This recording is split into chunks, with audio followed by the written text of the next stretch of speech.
Hi friends and welcome to the channel. My name is Ryan Abear and this is where I share my insights.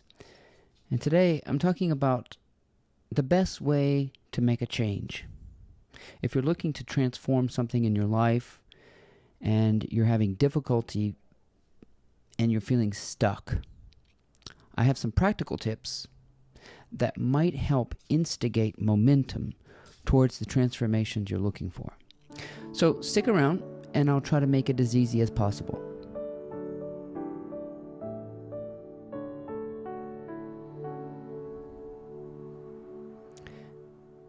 We're probably all looking to make what appear to be improvements to our lives. But let's look at it through a different lens and consider it transformation or evolution.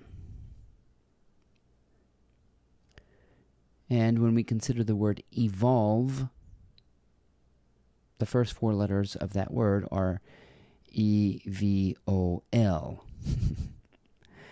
And if you spell that backwards, you get love. I know I'm always talking about love, but it seems to be the only thing that penetrates, lubricates, and garnishes momentum through something that seems very, very rigid. And we can apply this very simple technique to whatever it is we're trying to heal, restore, transform, change, improve, whatever it is you're looking to make better. I only know of one power that actually works, and it's love. And yeah, that sounds, it kind of is Pollyanna. It's enchanting and romantic, and people are looking for something that's much more practical. But that is practical. Love is practical. And it is something that can be practiced now. And the minute you start practicing love as a first response, you will begin to notice transformation that would otherwise have been impossible. And so love is the key to unlocking the power to heal, the power to change an undesirable situation, and the power to really influence in such a way that it feels effortless and fun and enjoyable. So we think with a very simple mind, and that is first responding. See, a first responder is someone who works in first aid. They're not called first reactors. They're called first responders. So they are trained to not lose it when the situation has escalated and inflamed and become completely out of control. A first responder does not respond with force. They respond with compassion and openness. So if they come upon a scene in a crisis, they have tools. They know to get right to work, to transform a situation, is to pay close attention to what is over dramatized and what is essential. So love helps you do that. Now, here we go again. I think I've quoted Jesus in every single one of my videos, and I'm okay with that because it's like the quintessential wisdom that still works. It's just that I think his language was archaic and circular and very difficult to understand, so I'm going to try to simplify it. He said, love the Lord your God with all your heart, with all your soul, and with all your mind, and love your neighbor as yourself, and on these two laws hang on these two things hang all the laws and the prophets. Something to that matter. That goes in one ear and out the other when you say love the Lord your God with all your heart and all your soul and all your mind. All I am saying is love first. Whatever you are trying to transform, to change, to improve, to fix, to get unstuck, we must think like a first responder. We cannot think reactionarily. We cannot think aggressively. We cannot attack a problem. We cannot confront an inflammatory situation and expect that we're going to have any effect on it at all. So whatever it is you're facing, everything you're trying to transform, it could be a job situation, a relationship, your body, your finances, attracting a mate. Whatever you think is missing in your life, this is how you respond to it. Love first. That's what a first responder does. That's how healing begins. So if you have a disease, this sounds weird, but you love the disease, you love the body in its current condition. So you have, in order to unlock the power to transform, you must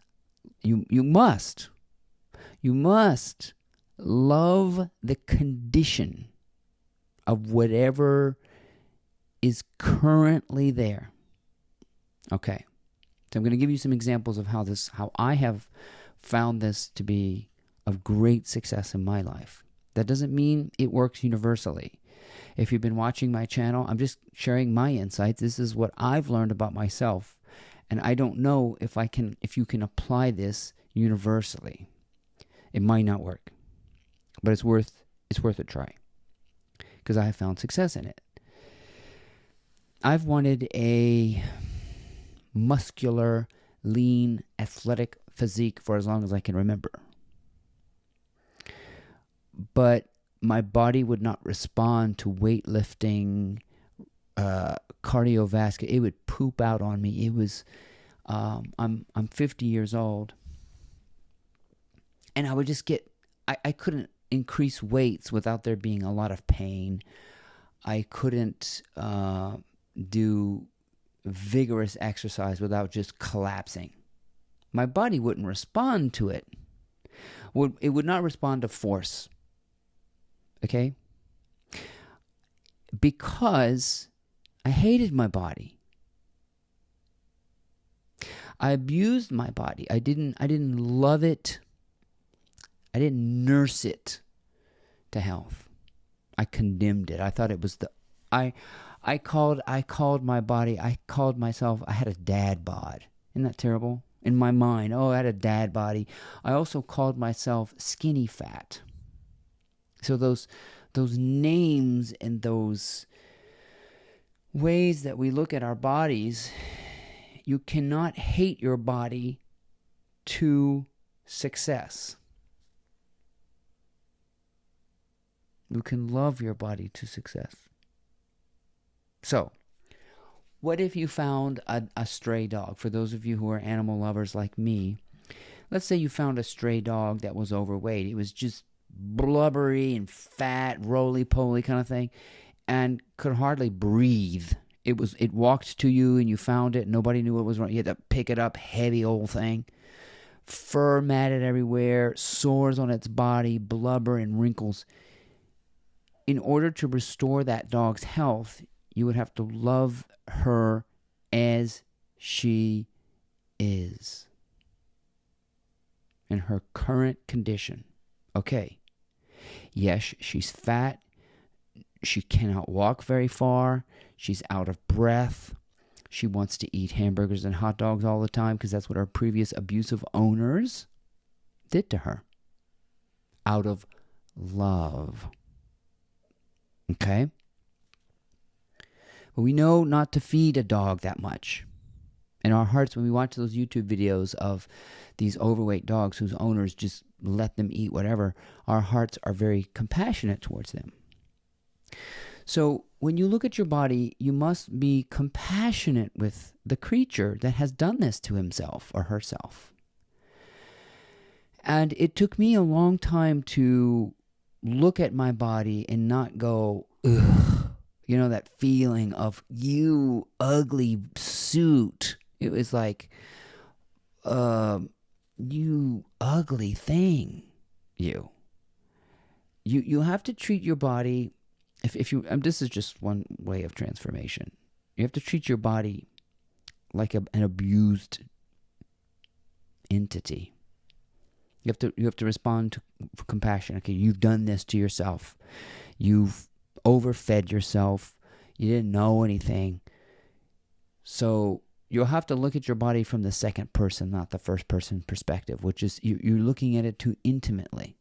So a lot of this requires some photographing of the body, the naked body, front, back, side, every angle from it, until you stop going, ugh, right? Until you really appreciate and love it and care for it. So the body hears you. Because if you've spent time watching YouTube, physical fitness gurus, they'll tell you things like, and I picked up on this several years ago, they'll tell you things like, the body loves to hold on to stubborn fat. The body talks and is telling you, the body won't respond to blah, blah, blah, blah, blah. It's almost as if the body has its own brain. The body has its own feelings. And the body is one of those things that's talking to us. Because it does. The body does talk, but I think the body listens. If the body is responding, holding on to extra fat, not doing anything, like if you try to exercise and it's just pooping out on you, I think it's because of your relationship with it. And this is probably true for every single thing in your life that you're looking to transform, is that you might have a shitty relationship with it. And you're trying to hate it back to life. You're trying to abuse it back to life. You're trying to use force to make it be what you want it to be, and you hate what it is. Right? I hated this thing. I hated it. This bodysuit. Now I love it. I love being in it. I love the way it moves. I love expressing myself with it. It takes a while. I love looking at it. It doesn't make me angry anymore. And it has started to respond. It's starting to lift more weights. It's not as achy and painful. It is increasing in energy, and it feels vibrant and radiant. It is responding because I started loving it, and it started transforming because I'm loving it where it is. I've got a long way to go, but I love where it is. I'm always looking at the current condition and saying, good, I love you. I love you. Knowing I've got a long way to go, I still love where I am. So you can do this with everything in your life that you're looking to transform. Your finances, for example. You have to love your bank account. You love your bills. You love when some income comes, and you love when the income goes out. You love the process of your finances, no matter how much you have or how little you have.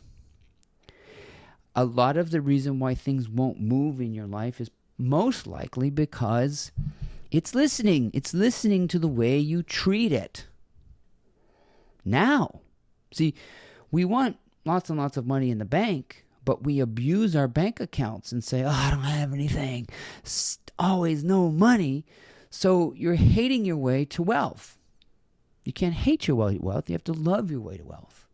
So love what I have. I love what's in my bank account. I love the freedom of being able to spend what I have now, so I don't chintz myself, right? So this transformation is all about loving where you are now, what you have now, who you are with now, even if it's not where you want to see yourself in the future. The other part of this is realizing that everything you want is simply just a preference. A preference is a leaning. That's all. So you have to show yourself, I can do without it. I don't need it. It's not a must-have. In other words, if we go back to bodily health, I don't have to have a six-pack, rippling muscles, a 31-inch waist, and a broad chest and a broad to be happy. You see, that's a preference. I don't need an opulent mansion to be happy. That's a preference. I don't want an opulent mansion. I do know where I want to live, though, what kind of a house I want. But it's not a must-have.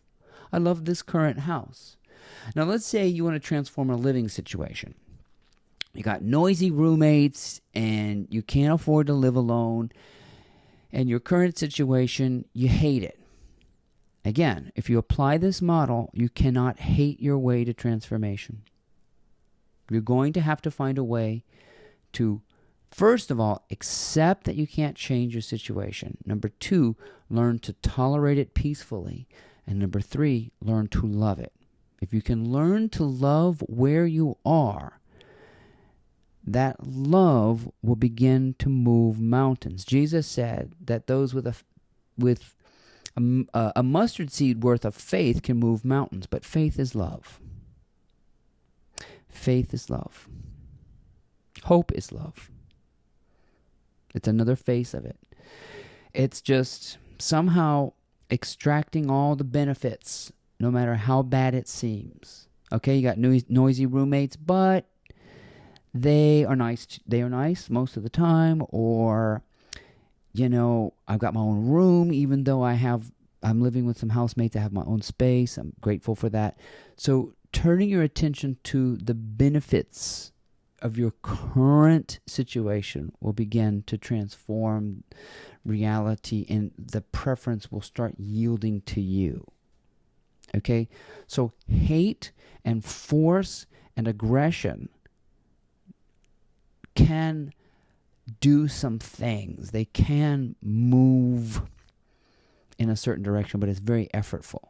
If you really, really want to transform something, learn to tolerate, love, accept, appreciate the current thing that you're struggling with. I hope that this is helpful to you if you want to transform your body. And then so running, jumping, pushing, extra weights, the body will start to yield because you've encouraged it. You've changed your attitude towards it. You're starting to love it, and it will respond to love in the same way that a fat, ugly dog will respond to your nursing it where it is and loving her no matter what she looks like. So if you don't like your job, your situations, or whatever it is, it's learning to love it. It's hard. Let me tell you, it is not easy, particularly if you've been reacting in a sort of forceful way. Be a first responder. See if you can respond in love from a distance. And see if you don't get some traction in the things that you want to improve and transform. I hope these insights were helpful to you.